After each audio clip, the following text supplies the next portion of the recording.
Hey there, Llewellyn here. I am an abuse survivor. Some things I am not. I am not a professional. I am a certified life coach, so does that count? Maybe. I am not a doctor, so I cannot prescribe medication, nor can I diagnose anyone. I am not perfect. I am, well, pretty much like you.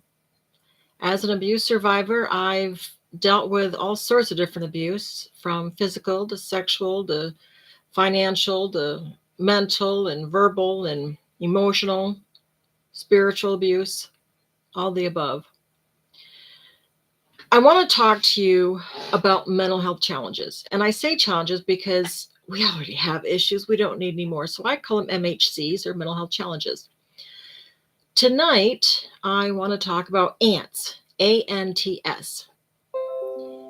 ANTS are, ANTS stand for automatic negative thought syndrome. To me, I picture these tiny little icky, like sugar ants running around in my head telling me negative things. Things like that I'm stupid, that I'm old, that I'm ugly, that nobody wants to hear what I have to say, etc., etc.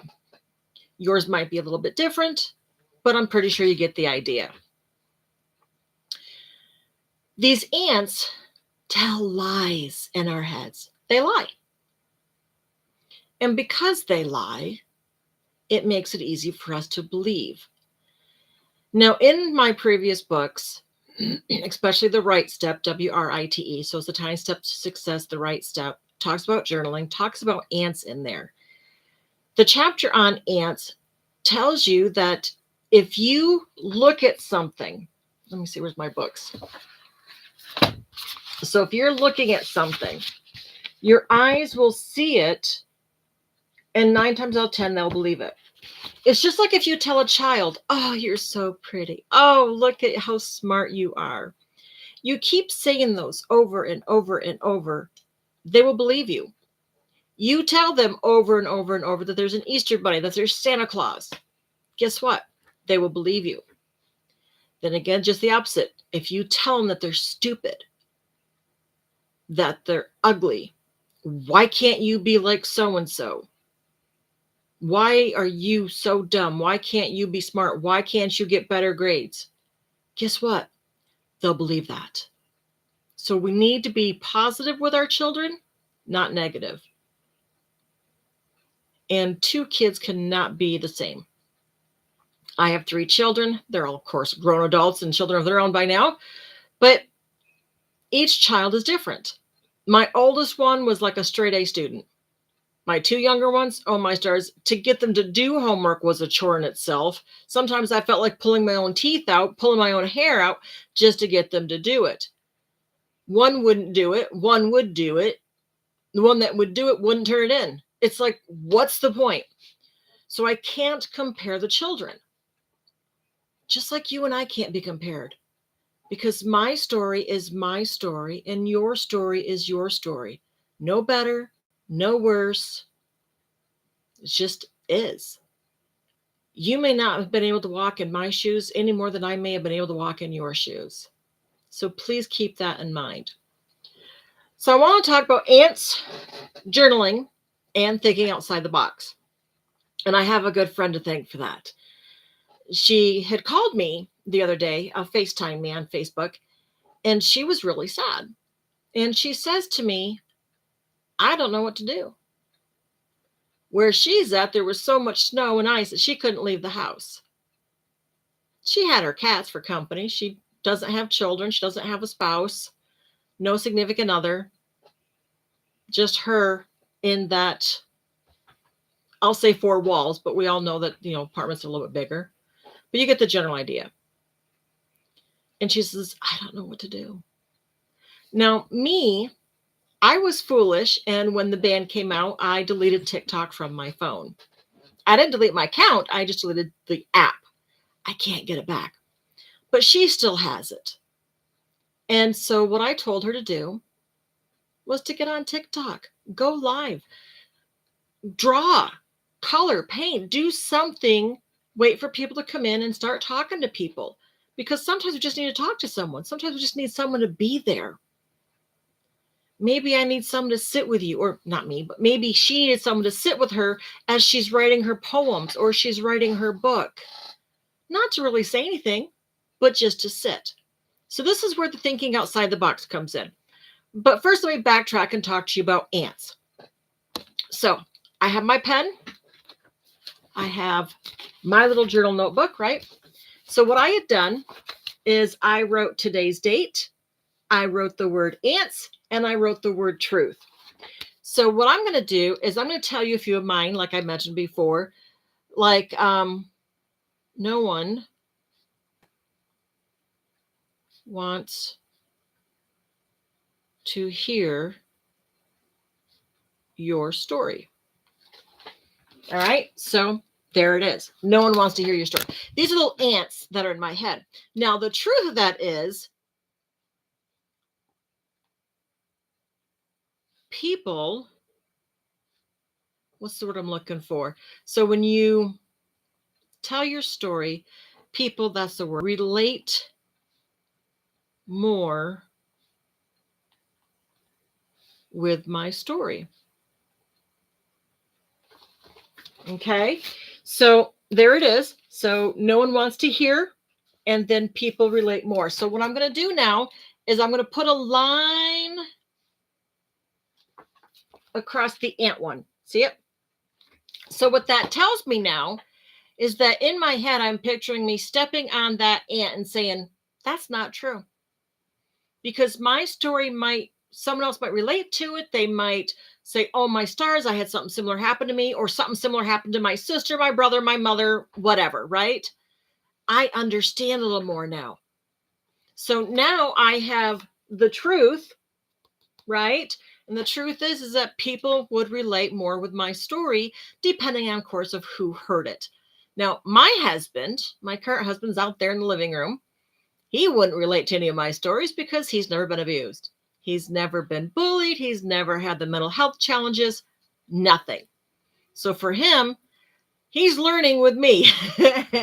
He thought that all that stuff was just in your head, like PTSD and CPTSD and all that stuff, right?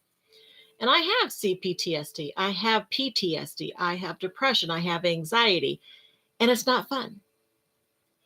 And on top of that, I have these ants, and another thing that they tell me is, you're stupid, right? So now I wrote right here, you're stupid. So this little ant, right? And I'm like, I'm not. So on the other side, I'm going to put, I'm smart. So there I go, right? I have you're stupid, and then I have I'm smart. I'm going to cross out you're stupid. So now in my head, I just pictured that I had stomped on that ant. And I know that I'm smart. Now, don't get me wrong. I'm not the smartest tool in the shed, but I am sharp. I am smart. I am kind. I am caring. I am loving. And I know that about myself. But sometimes I let the ants just rip a new one in me. Going, no, that's not true. Nope, that's not true.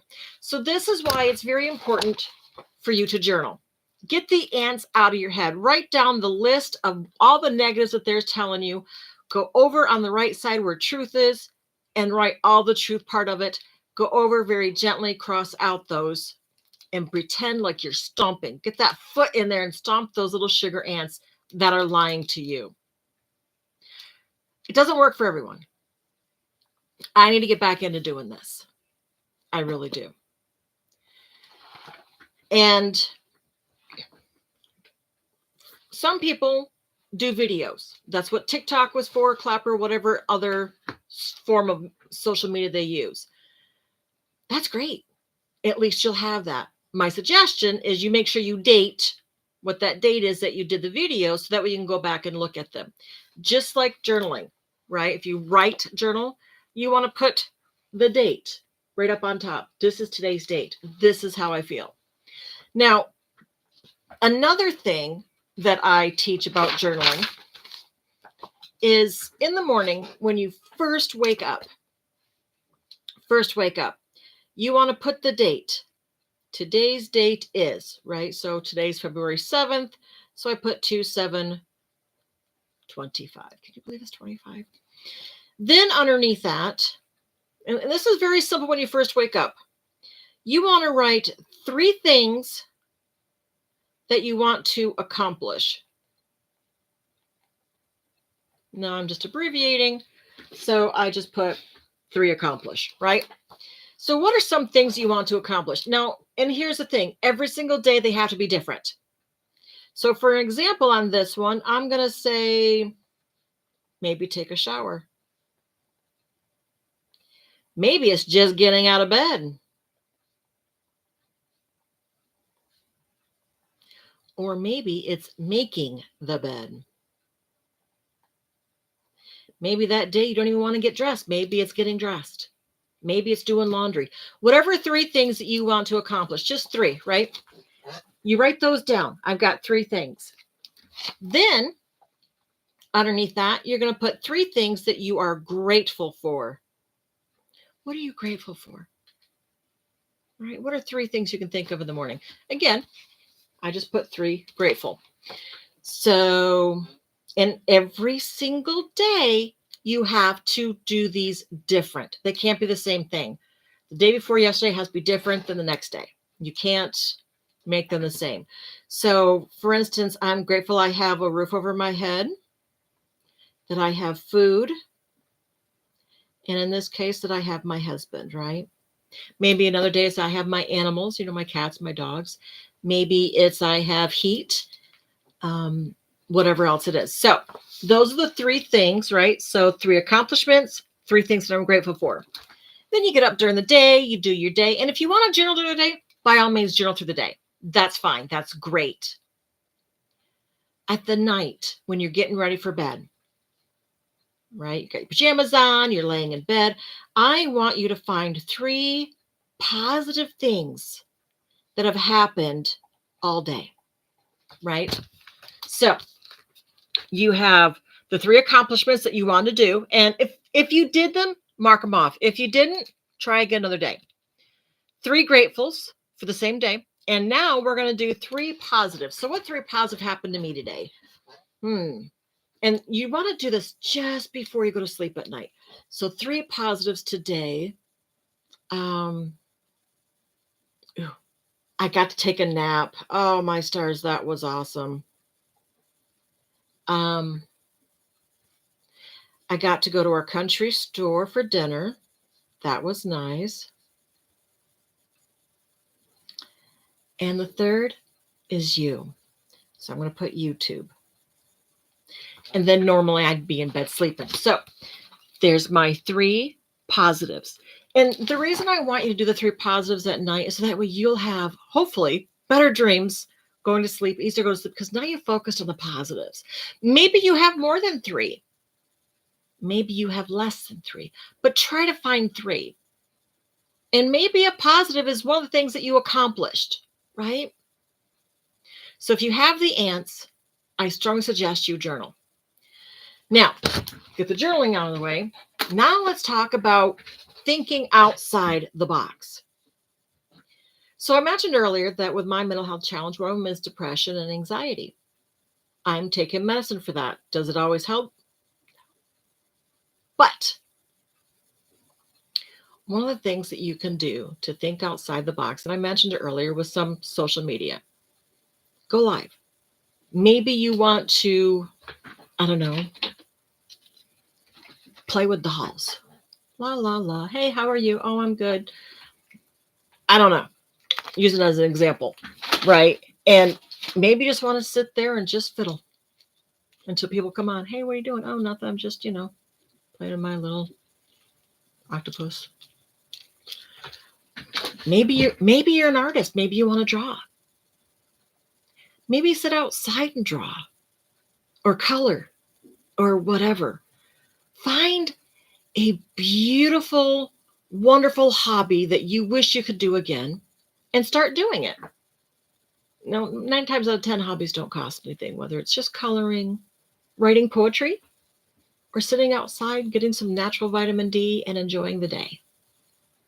Think outside the box. Maybe you have children's toys around. I still do, and my grandkids I need to go through them because I don't get them all that often anymore. They're probably too old for these toys now. But anyway, maybe play with toys again. Try and get your mind off of the negative by doing something positive. Think outside the box. My friend, she loves to paint, loves to draw, loves it. And I mentioned her earlier. And she's good at it. She loves to decorate her house. She goes to thrift stores and finds the neatest things and she paints them, or maybe she doesn't need to. She's very artsy, very. And I hope she doesn't mind me using her. I'm not mentioning her name, but she knows who she is. And she, being alone, has to find things to do, especially on winter days when she can't step outside because it's too icy and she might fall and get hurt. But here's the thing. She can sit on the patio. She can open up her sliding glass door and look out. She can open up her curtains and look out. Be inspired by doing something different. Think outside the box. Sometimes you need to take a pen and a paper and just start writing things that you wish you could do and find something, whether it's in your house or if you go outside, whatever the case is. Think outside the box. I encourage you that after you listen to this, to leave some comments of some things that you think would be thinking outside the box when you're feeling depressed and anxious and you can't go anywhere, you can't do anything. Let's help each other. What kind of things can you recommend for people? Can you put that in the comments and let people know who read this, who hear this, who watch this, whatever you want to call it? Let us be there for one another. That's why I have this channel. I want you to know that you are not alone. As an abuse survivor, I felt so alone when I was being abused. And I stayed for a very long time because I felt that if I didn't stay, something worse was going to happen. I felt trapped. He would threaten that he would hurt himself, and I stayed because I didn't want him being hurt. Then when that didn't work, because I told him, go for it, I don't care anymore, then he told me one day that he would kill my children, and then he would harm himself, and he would make it look like I did it. And that scared me. For years, he would tell me that I wasn't a good mom. And for years, I believed it because I didn't know how to cook. I didn't know how to clean because I wasn't taught. Now, mind you, I was 17 when I met him. And my mother didn't teach me how to cook or clean or do laundry for that matter. Scary thought to be stuck in a relationship just because you don't know how to do things. Now people, back then I didn't have it, but now people have things like YouTube. How to do this? How do you do that? How do you organize? How do you do laundry? How do you do laundry with, I don't know, hard water out in the country? Or what's the best way to get a stain out? You can Google all that stuff. You can YouTube all that stuff. But back then, I couldn't. You can even look up recipes and learn how to cook online now. I didn't know how to do any of that stuff. I didn't have that available. I had to learn the hard way, burning stuff. But please be kind and leave comments of other ways that people can think outside the box. And if you feel inspired, maybe write 3 things that you feel grateful for. All right? Okay. So thank you very much for watching, and I hope this has helped. And I can't wait to hear some of your comments. Read some of your comments. All right. Thank you very much. Remember, you are not alone. God loves you, and so do I.